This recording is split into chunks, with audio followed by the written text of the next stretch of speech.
My guest is Katya Eames. Katya, how are you? I'm good. How are you? I'm great. Can I ask you, how old are you? I'm 17. 17 years old, so you're probably like a student in high school somewhere, right? No. You're not. Yeah, I knew this already. You've actually started your career. Yeah. What are you doing now?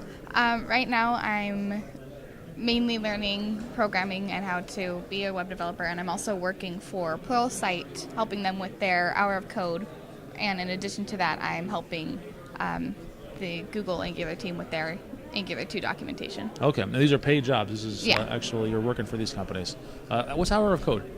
Hour of Code, it was a program that code.org did, and they went around to a bunch of different elementary schools and spent an hour just teaching kids about programming and what it's like. And they did they did one lesson up at the Capitol in Utah with Governor Herbert and had a bunch of different kids come and program, and I helped out at that one.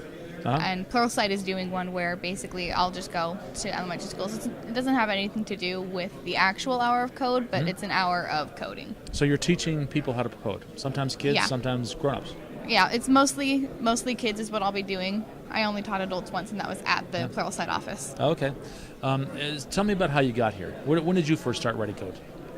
When I was 15. How'd you get started?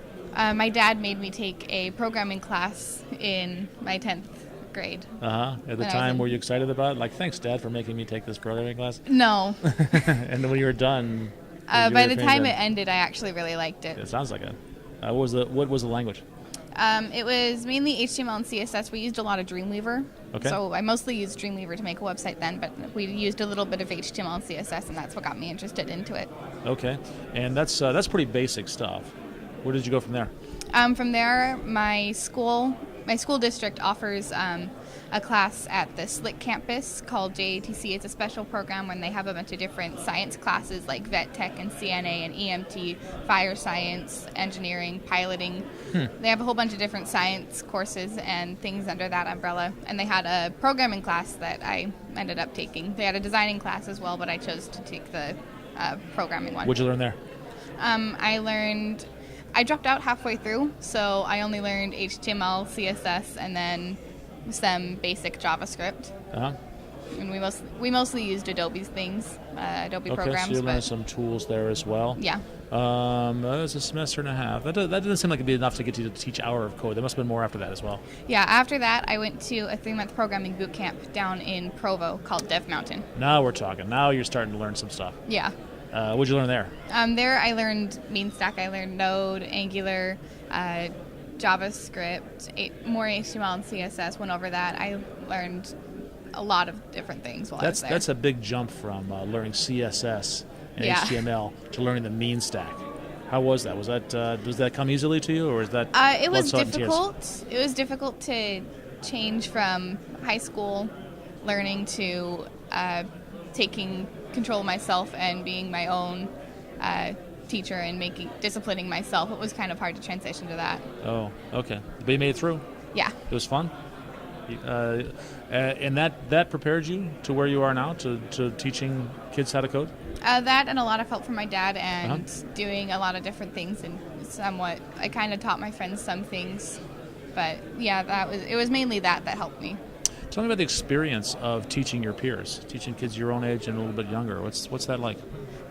Kids my age aren't really interested in it. Like, a lot of my friends aren't interested in doing it. I mainly think it's because they don't realize that without programmers, they wouldn't have a lot of the things they have. They just kind of think that they're there. Okay. So they don't kind of realize that they can do things like that, and it's mostly thought of as like an old white 30-year-old man's job than anything that a teenager could do. Sadly, it mostly is.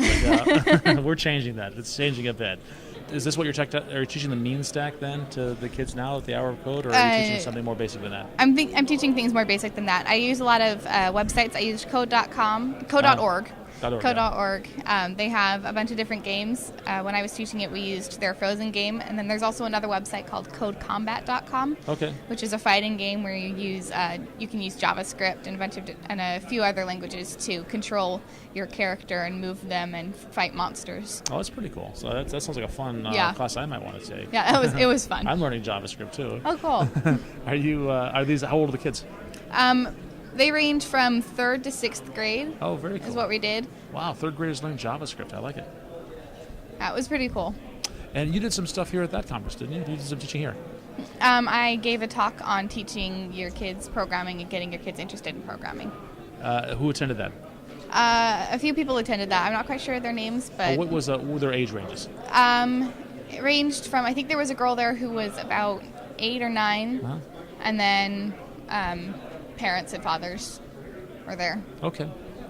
And so you're going back. You're going to continue working for Google, continue working for Pluralsight. Yeah. And you were telling me earlier that you put high school on hold. Mm-hmm. Tell me about your decision to do so. It's mainly because during the summer there's not much I can do in the way of online high school. I don't think they offer it during the summer. Sure. And Most kids take the summer off. yeah. You didn't, apparently. And it's much more fun to be able to do this and earn money for it than just learning some more history that I've already learned. I enjoy learning, so I think I'll probably do online high school Okay. and finish that way, but I know I'm not going to go back to actual high school. What is your long-term career goals? Do you have that yet? Yeah, mostly work for Google. Mm-hmm. On any team, end up in Google would be a lot of fun. They have a big presence in Salt Lake City, No, so you'd have to move to California. yeah, All right, that's worse things to do than that. there is.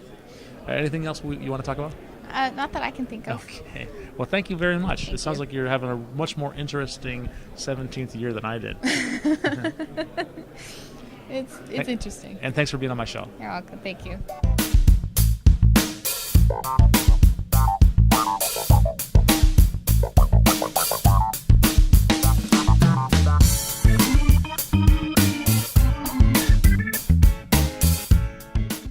I guess I use technology to meet new people and make new friends, and also show off to my friends that I can do cooler things than they can.